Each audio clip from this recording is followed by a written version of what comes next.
Igin panawagan ni Borongan Bishop Crispin Varquez ang pagiging simple ngan matipid ha paggamitan pundohan singbahan hatubangan haniya mga ikasi obispo. Habag ula nga ika-131 nga Plenary Assembly and Catholic Bishops Conference of the Philippines kon CBCP gindigunan han obispo ang importansya ang disiplina paggasto labi na dagko nga mga katirok. Diri dapat maging mabugat para haton guting nga diocese at tun pag-host haton mga katirok han singbahan. Ini ang makusog nga mensahe obispo hatubangan hato niya mga igkasi lider han singbahan katolika.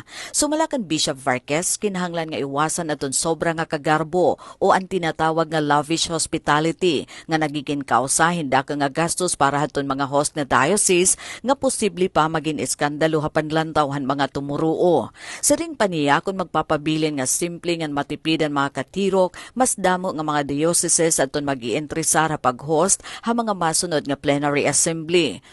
Iginduso gihapon ni Bishop Varquez aton pagka-add information programs nga mas barato o affordable. Katuyuanan hini nga matagan hinhigayon aton guting nga diocese nga may ada limitado nga pundo nga makapartisipar ngan makigbahin han misyon han CBCP. Hakatapusan gintagan hindoon han obispo ang kahulugan han synodality o an urusa nga paglakat han singbahan. Iginsuhestyon niya aton pagtukod hin common fund diin ang kada teritoryo han eklesyastiko in mag-aaragmot hin guti nga porsyento han ira karikuhan base suportaran ang operasyon han bugos nga kapulungan.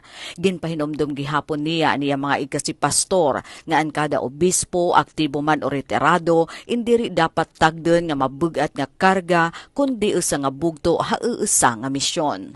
Para Habagong Pilipinas, Daisy Lalosa Bilizar, Radyo Pilipinas, Radyo Publiko, Borongan.